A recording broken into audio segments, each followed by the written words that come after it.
हिंदी में यूपीएससी की तैयारी से संबंधित प्रोग्राम्स को देखने के लिए सब्सक्राइब करें स्टडी IQ IAS हिंदी। नमस्कार साथियों, मैं कुणाल आप सभी का study IQ IAS Hindi YouTube channel पे स्वागत करता हूं। हमारी आज की क्लास में हम लोग बात करने वाले हैं जम्मू कश्मीर में शराबबंदी के बारे में।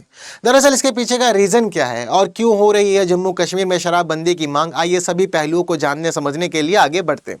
तो देखिए, सबसे पहले तो देखते हैं हमारी न्यूज़ का क्या कहना है। तो हमारी न्यूज़ कह रही है कि 3 bills and a public campaign, Wye Valley is seeing growing calls for a liquor ban.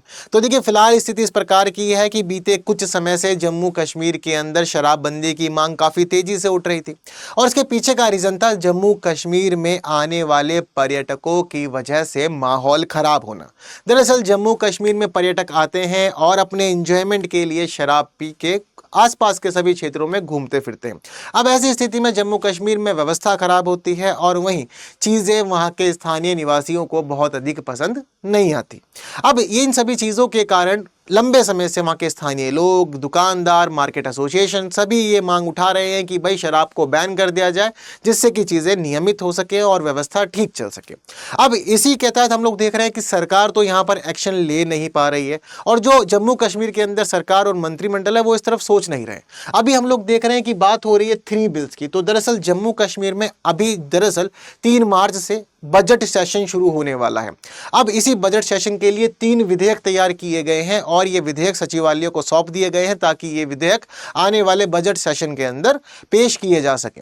लेकिन देखने वाली बात यह है कि ये जो सभी बिल है ये सारे के सारे बिल प्राइवेट मेंबर्स बिल हैं, यानी कि ये तीनों विधेयक उन विधायकों ने तैयार कराए हैं जो मंत्रिमंडल का हिस्सा नहीं है, या तो विपक्ष का हिस्सा है या फिर निर्दलीय है।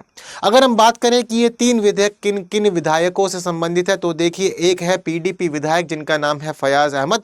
उन्होंने एक विधेयक तैयार किया है अपनी तरफ से जिसमें उन्होंने मांग की है जम्मू कश्मीर में शराब के विज्ञापन को, शराब की बिक्री को, शराब की खरीद को, शराब के उपयोग को और शराब के निर्माण को पूरी तरह से प्रतिबंधित करने की। सिर्फ बात इन्हीं तक ही सीमित नहीं है, इनके अलावा एक NC यानी कि नेशनल कॉन्फ्रेंस के विधायक भी हैं जिनका नाम है एहसान परदेसी। उन्होंने भी एक इस प्रकार का ही विधेयक तैयार किया है और वहीं तीसरी स्थिति एक निर्दलीय विधायक की है जिनका नाम है शेख मुर्शीद अहमद। उन्होंने भी ऐसा ही विधेयक तैयार किया है और तीनों ने अपने अपने स्तर पर विधेयक तैयार करके भेज दिए हैं सचिवालय को ताकि ये आने वाले समय में विधानसभा में पेश किए जा सके। अब ये सारी स्थितियों के पीछे आप रीजन भी समझ चुके हैं। अब काफी ज्यादा समर्थन भी मिल रहा है, बहुत सारे लोग सपोर्ट भी कर रहे हैं।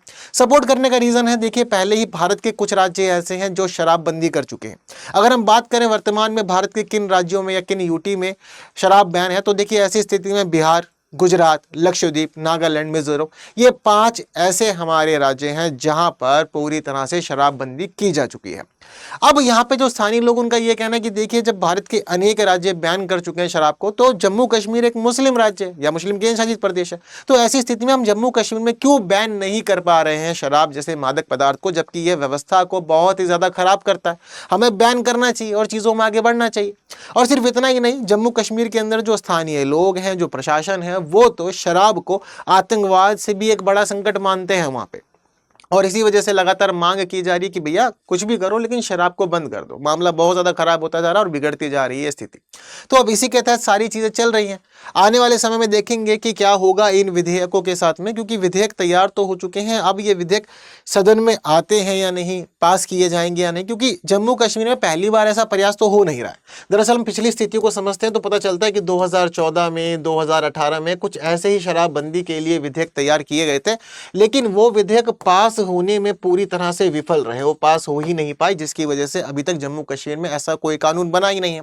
हालांकि जम्मू कश्मीर के अंदर 1932 से जो आपराधिक संहिता लागू थी, जिसका नाम था रणवीर दंड संहिता, तो ये जो RPC थी जम्मू कश्मीर के अंदर 1932 से लागू थी और 1932 से लेकर 2019 तक इसकी व्यवस्था बनी रही, जब तक जम्मू कश्मीर के लिए विशेष राज्य का दर्जा खत्म नहीं कर दिया गया और जम्मू कश्मीर को एक यूटी नहीं बना दिया गया। अब हम देखते हैं कि जो ये रणवीर दंड संहिता है, इसके अंदर खास प्रावधान किया गया था कि जम्मू कश्मीर में शराब का सेवन करना तो बैन नहीं है, लेकिन सार्वजनिक रूप से शराब पीकर के दुर्व्यवहार करना, व्यवस्था को खराब करना, ये सभी रणवीर दंड संहिता के तहत दंडनीय अपराध के रूप में अधिसूचित किए गए थे। तो इसी के तहत पूरी तरह से तो नहीं, लेकिन सार्वजनिक रूप से तो शराब की चीज़ों को रोकने का कार्य किया गया था। लेकिन उसके बावजूद भी कहीं ना कहीं ये माना जाता है कि देखिए शराब पीना या ना पीना आपकी फ्रीडम ऑफ चॉइस के तहत आता है, और यही विवाद फिलहाल जम्मू कश्मीर में बना भी हुआ है। अब पर्यटकों की वजह से चिंता तो हो रही है, जहां हम देख रहे हैं कि बहुत सारे लोग ये आग्रह कर रहे हैं, सरकार से कह रहे हैं कि आप शराबबंदी करिए, वहीं बहुत सारे लोग ये भी कह रहे हैं कि जम्मू कश्मीर में शराबबंदी होनी नहीं चाहिए। इसके पीछे का रीज़न क्या? तो देखिए आरपीसी के बारे में आपको बता चुका हूं, अभी रणवीर दंड संहिता के बारे में, ठीक है। तो देखिए अब जम्मू कश्मीर के अंदर फिलहाल विवाद क्या चल रहा है। बहुत सारे लोग जहां कहते हैं कि भाई व्यवस्था ठीक रखने के लिए ज़रूरी है कि शराबबंदी होनी चाहिए, वहीं बहुत सारे लोग ये कहते हैं कि देखिए शराबबंदी होनी नहीं चाहिए या फिर आंशिक रूप से की जानी चाहिए। क्यों? अब बहुत सारे लोगों का तर्क ये है कि देखिए जी, पहली बात तो फ्रीडम ऑफ चॉइस का मामला है, यानी कि ये व्यक्ति के खुद पर निर्भर करता है कि वो शराब पीना चाहता है या नहीं पीना चाहता। देखिए जैसे कि मेरी अपनी मर्जी है, अब बाहर बिक तो रही है, मेरी इच्छा है कि मैं उसका सेवन करना चाहता हूँ या नहीं करना चाहता हूँ। अगर मुझे पीनी है मैं जा सकता हूँ, खरीद सकता हूँ, पी सकता हूँ। अगर मुझे नहीं पीनी तो मैं कभी भी उस तरफ मुड़ूंगा ही नहीं, क्योंकि जिस रास्ते पे हमें कोई काम ही नहीं है, क्या फायदा उस रास्ते पे जाने का, कोई फायदा नहीं है ना। तो वही वाली स्थिति। तो यहाँ पर लोग कहते हैं कि देखिए फ्रीडम ऑफ चॉइस का मामला है, आपको ये भी समझना चाहिए, ठीक है। अब लोग कहते हैं कि भाई सार्वजनिक निजी व्यवस्था इससे खराब होती है, इस पर ध्यान देना चाहिए। अब जहां बात फ्रीडम ऑफ चॉइस किया जाती है, वहां पर दूसरा मुद्दा उठता है रिवेन्यू को लेकर के, कि देखिए जी रिवेन्यू भी तो इसी से जनरेट हो रहा है। जनरली हम लोग देखते हैं कि यूनियन टेरिटरीज के लिए रिवेन्यू का एक बड़ा सोर्स होता है शराब। अगर आप लोग को चीज़ें नहीं याद है तो मैं आपको एक अच्छा एग्जांपल देता हूँ। आप लोगों को शायद ये याद होगा कि कोविड के दौरान जिस समय लॉकडाउन लगाया गया था तो सभी चीज़ें बंद थी, सिर्फ और सिर्फ अनिवार्य वस्तुओं पे रोक नहीं थी उस समय, बाकी सब कुछ रोक दिया गया था। इस दौरान दिल्ली से एक बड़ी खबर ये आई थी कि दिल्ली के मुख्यमंत्री अरविंद केजरीवाल ने सबसे पहले शराब के ठेके खोले थे, इसके अलावा बाकी चीज़ों पर ध्यान नहीं दिया था। उसके पीछे का रीज़न रिवेन्यू था, क्योंकि उनको चाहिए था कि व्यवस्था को मैनेज करने के लिए हम रिवेन्यू जनरेट करेंगे, और इस दौरान इन्होंने शराब के लिए इस प्रकार की व्यवस्था बना दी कि आपको शराब मिलेगी भी, और एक के साथ एक या एक के साथ दो भी फ्री मिलेगी, आप बस लीजिए, व्यवस्था सुनिश्चित कीजिए बढ़िया से। तो बहुत ज़्यादा अव्यवस्था हुई थी, बड़ा उपद्रव मचा था उसके बाद भी, है ना। ये सब चीज़ें देखें तो यूनियन टेरिटरीज के अंदर, स्टेट्स के अंदर एक बड़ा रेवेन्यू का सोर्स होता है हमारा ये जो शराब विभाग होता है या शराब का मामला होता है, समझ रहे हैं आप लोग। तो इसी वजह से रिवेन्यू को लेकर के बहुत ज़्यादा फोकस किया था कि शराब को बैन ना किया जाए। अगर मैं आपको जम्मू कश्मीर के अंदर ही आंकड़े बताऊं तो हमें ये पता चलता है कि वर्ष 2020 की स्थिति कुछ इस प्रकार की थी कि सिर्फ और सिर्फ शराब से ही जम्मू कश्मीर में 1353 करोड़ रुपए का रेवेन्यू कलेक्ट हुआ था। और वहीं अगर हम लोग इस रेवेन्यू के बढ़ने की बात करें तो 2024 में ये रेवेन्यू बहुत ज़्यादा बढ़ गया और बढ़ करके हो गया 2486 करोड़ रुपया। समझ रहे हैं अंतर, 4 सालों के अंदर कितना अंतर आया। अब इस अंतर के आने की स्थिति भी जम्मू कश्मीर में फिलहाल शराब बैन को बढ़ावा दे रही है। फिलहाल जम्मू कश्मीर के लोगों का यह मानना है कि जी पिछले 1 दशक के अंदर जम्मू कश्मीर में शराब की प्रवृत्ति बढ़ी है। कहने को तो जम्मू कश्मीर पहले एक मुस्लिम राज्य था और अब एक मुस्लिम यूटी है, लेकिन मुस्लिम राज्य या मुस्लिम यूटी के रूप में हम देखते हैं कि इस्लाम धर्म कभी भी आपको इजाज़त नहीं देता कि आप शराब का इस्तेमाल करें, लेकिन उसके बावजूद आज तक आप इसको बैन करने में सफल नहीं हो पाए हैं। वहीं बिहार, गुजरात, लक्षद्वीप, नागालैंड, मिजोरम जैसे राज्य इसके ऊपर पूर्ण प्रतिबंध लगा चुके हैं। तो ये स्थिति भी कहीं ना कहीं जो आपके सामाजिक धार्मिक मुद्दों हैं वहाँ से भी जुड़ जाती है। क्लियर है बात सारी की सारी। अब सभी चीज़ें चल तो रही हैं, विधेयक तैयार हुए हैं, आने वाले समय में क्या होगा नहीं पता, लेकिन फिलहाल हमारा ये जो मानचित्र है ये हमें भारत के अंदर शराब को लेकर के राज्य की नीतियों के बारे में बताता है। हमें पता है कि जी नागालैंड के अंदर शराब बंद है, मिजोरम में शराब बंद है, बिहार में शराब बंद है, इसके अलावा गुजरात में भी शराब बंद है और लक्षद्वीप में भी शराब बंद है। इसके अलावा हम देखते हैं कि अलग अलग राज्यों के अंदर शराब को लेकर के अलग अलग उम्र निर्धारित कर रखी है। जैसे कि महाराष्ट्र के अंदर कहा जाता है कि अगर आपको बियर पीनी है तो कम से कम उम्र 21 वर्ष होनी चाहिए, और वहीं शराब के सेवन के लिए उम्र आपकी 25 वर्ष होनी चाहिए। इसके अलावा जो आपको यहाँ पर पिंक कलर स्टेट दिख रहे हैं, यहाँ पर शराब पीने के लिए एज जो है वो 18 वर्ष है। इसके अलावा जो हमारे ये वाले स्टेट हैं यहाँ पर शराब पीने के लिए एज 21 वर्ष है, और वहीं जो ये ब्लू टाइप स्टेट है यहाँ पर एज 23 वर्ष की गई है, ठीक है। और जो हमारे पूरे के पूरे डार्क हो रखे हैं, समझ लीजिए कि यहाँ पर कोई एज नहीं है, आप किसी भी एज में नहीं पी सकते हैं। अब शराब को बंद क्यों किया जाना चाहिए एक राज्य के द्वारा? तो देखिए पहली बात तो ये जो विचार है, ये विचार एक प्रकार का गांधीवादी विचार है, और दूसरी खास बात यहाँ पर यह है कि ये हमें डीपीएसपी में भी देखने को मिलता है, यानी कि directive principles of state policies के तहत। अब डीपीएसपी क्या है? ये हमारे राज्य के नीति निर्देशक तत्व हैं, यानी कि ये बताते हैं कि एक राज्य को किस प्रकार की नीतियां बनानी चाहिए और कैसे कार्य करनी चाहिए। हालांकि डिपेंड करता है राज्य के अपने खुद के ऊपर ही कि वो किस प्रकार से चीज़ों को लागू करना चाहता है। अब जैसे हमारा जो ये आर्टिकल 47 है, अनुच्छेद 47, ये कहता है पोषाहार स्तर, जीवन स्तर को ऊंचा करने तथा लोक स्वास्थ्य का सुधार करने का राज्य का कर्तव्य। के बारे में हमें बताता है। ठीक है, अब हम देखते हैं कि यहाँ पर कहा गया कि राज्य अपने लोगों के पोषाहार स्तर और जीवन स्तर को ऊंचा करने और लोक स्वास्थ्य के सुधार को अपने प्राथमिक कर्तव्यों में मानेगा और राज्य विशिष्टतः मादक पेयों और स्वास्थ्य के लिए हानिकारक औषधीय प्रयोजन से भिन्न उपभोग का प्रतिषेध करने का प्रयास करेगा। सीधे तौर पर बात करें तो यहाँ पर एक आपको जो वर्ड दिख रहा है वो दिख रहा है मादक पेय। अब शराब जो है वो एक मादक पेय होता है, तो यहाँ पर जिम्मेदारी दी गई है राज्य को कि आप इसको प्रतिबंधित करेंगे, इसको विनियमित करेंगे, रोकथाम करेंगे इसकी। लेकिन ये डिपेंड राज्य पे ही करता है कि वो पूरी तरह से, आंशिक रूप से या किस भी रूप में करना चाहता है या किसी रूप में करना नहीं चाहता। जैसे कि हम लोग जनरली देखते हैं जो भी हमारी शराब की दुकानें होती हैं उन पर क्या लिखा होता है कि 18 वर्ष से कम उम्र के व्यक्ति को शराब बेचना या शराब का सेवन करना दंडनीय अपराध है।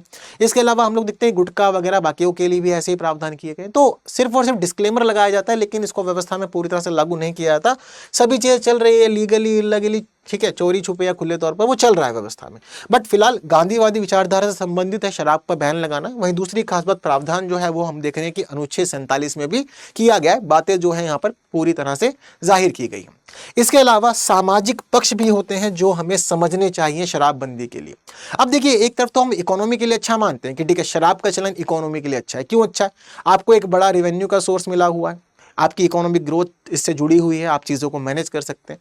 फ्रीडम ऑफ चॉइस के तहत आप इसको रखते हैं तो अधिकारों का मामला भी आ जाता है। ठीक है, अब इसके अलावा साथ साथ हम लोग ये भी देखते हैं कि अगर आप इसको बैन नहीं करते तो इसके सामाजिक प्रभाव जो होते हैं वो सामाजिक प्रभाव काफ़ी गलत होते हैं। जैसे कि घरेलू हिंसा, घरेलू दुर्व्यवहार देखते हैं हम लोग कि काफ़ी गड़बड़ में होता है ना। तो घरेलू हिंसा, घरेलू दुर्व्यवहार थोड़ा सा गड़बड़ यहाँ पर उत्पन्न करता है। घरेलू स्तर से बाहर निकलते तो फिर यहाँ पर पता चलता है कि सामाजिक व्यवस्था भी खराब होती है, तो सामाजिक व्यवस्था भी काफ़ी गड़बड़ हो जाती है, जो कि बिल्कुल भी ठीक नहीं है। और जनरली जो उसका प्रभाव पड़ता है वो घर की महिलाओं पर और साथ साथ बच्चों पर पड़ता है और एक नकारात्मक प्रभाव अपने आप में छोड़ता है। मारपीट जैसी घटनाएं, गृह कलेश, घर टूटने आना, डाइवोर्स के केसेस बढ़ जाना, ठीक है, हत्या हो जाना, ये सभी चीज़ें जो हैं वो इससे जुड़ी हुई होती हैं। वही अगर कोई व्यक्ति शराब पी करके अपनी गाड़ी चलाता है तो इससे एक्सीडेंट भी बहुत ज़्यादा होते हैं, ये भी हम लोग भारत में देख रहे हैं। तो इकोनॉमी वगैरह को लेकर के पॉजिटिव एस्पेक्ट हैं, बट नेगेटिव एस्पेक्ट इसके काफ़ी ज़्यादा हैं, जिसकी वजह से लगातार मांग होती है कि नहीं होनी चाहिए शराब की बिक्री व्यवस्था में। और एक बड़ा आंदोलन, ताड़ी विरोधी आंदोलन हम लोग पहले ही देख चुके हैं कि भारत के इतिहास में हो चुका है और डिमांड रखी गई है कि ऐसे पदार्थ जो हैं, ऐसे पदार्थों पर सरकार को रोक लगा देनी चाहिए। हालांकि पदार्थों पर रोक लगाने के बाद भी सभी चीजें समाप्त नहीं हो जाती, उसके बावजूद कुछ नए मुद्दे उभर के सामने आते हैं। हम लोगों को लगता है कि ठीक है इससे मामला गड़बड़ हो रहा है तो उसको रोक लगा दो, चीजों को रोक दो, लेकिन ऐसा होता ही नहीं है वास्तव में। आप अगर शराब को बैन कर देंगे तो क्या होगा कि जिसको पीनी है वो पिएगा। अब क्या होता है, करप्शन बढ़ता है, आप गैर कानूनी तरीके अपनाते हैं। इसके अलावा जुडिशरी पे दबाव यहां पर आकर के बढ़ जाता है। और वहीं क्या होता है कि अगर आप शराब को पूरी तरह से बैन करना चाहते हैं तो इसके लिए जरूरी है कि आपके आसपास के राज्य भी बैन करें। अब जैसे कि बिहार की स्थिति मैं आप लोग को बताना चाहता हूं। बिहार में बेशक शराब बैन है, लेकिन बिहार के सीमावर्ती जो क्षेत्र हैं वहां पर शराब के बैन को लेकर के लोगों को कोई परेशानी नहीं है। लोग अपनी गाड़ियां उठाते हैं, मोटरसाइकिल ले ली या ऑटो वगैरह पकड़ लिया, बॉर्डर कुछ ही दूरी पर होता है, बॉर्डर क्रॉस करके दूसरे राज्य में चले जाते हैं, यूपी में चले जाएंगे, एमपी में चले जाएंगे या कहीं और चले जाएंगे, दूसरे राज्य में जाते हैं, शराब पीते हैं, पी करके फिर वापस आ जाते हैं। अब बैन तो सिर्फ और सिर्फ बिहार की सीमा के अंदर है ना, लेकिन लोगों को आप सीमा पार करने से थोड़े ही रोक सकते हैं। तो लोग गलत तरीके अपनाते हैं, वैकल्पिक व्यवस्था ढूंढते हैं। अब हम तो वैसे भी हमेशा से कहते हुए आए हैं कि भारत के लोग तेजस्वी हैं, जुगाड़ कर लेते हैं, विकल्प ढूंढ लेते हैं। तो वही स्थिति यहाँ पर भी पता चलती है कि हाँ, वो विकल्प ढूंढने में माहिर हैं और आप पूरी तरह से रोक नहीं पाते हैं। गलत तरीके अपनाने में वो आगे हो जाते हैं, करप्शन, भ्रष्टाचार और ये सभी चीज़ें फिर हम लोग देखते हैं कि व्यवस्था में चल रही होती है। और जब ऐसी चीज़ें चल रही होती है तो फिर बाद में क्या होता है कि जुडिशरी पे दबाव आता है, क्योंकि लोग फिर गैर कानूनी तरीके अपनाते हैं, फिर मुकदमे दर्ज होते हैं, फिर मामले न्यायपालिका में जाते हैं और फिर मामले वहाँ पर लंबित पड़े रहते हैं और लंबे समय तक खिंचते रहते हैं। हालांकि फिलहाल इन सभी बातों को जानने समझने के बाद विश्लेषण तो पूरा हो जाता है, लेकिन सबकी अपनी अपनी राय है। अब आप लोगों की राय इसके ऊपर क्या कहती है? क्या शराब बैन होनी चाहिए और क्या ये पूरे देश में बैन होनी चाहिए या नहीं होनी चाहिए? ये बात आप लोग मुझे कमेंट में ज़रूर बता के जाइएगा। बाकी इस वीडियो को बाकी साथियों तक शेयर ज़रूर कर दीजिएगा और जिन्होंने लाइक नहीं किया वो लाइक करके ज़रूर जाइएगा। बाकी आज के लिए दीजिए मुझे विदा। Thank you so much. जय हिंद। हिंदी में यूपीएससी की तैयारी से संबंधित प्रोग्राम्स को देखने के लिए सब्सक्राइब करें स्टडी IQ IAS हिंदी।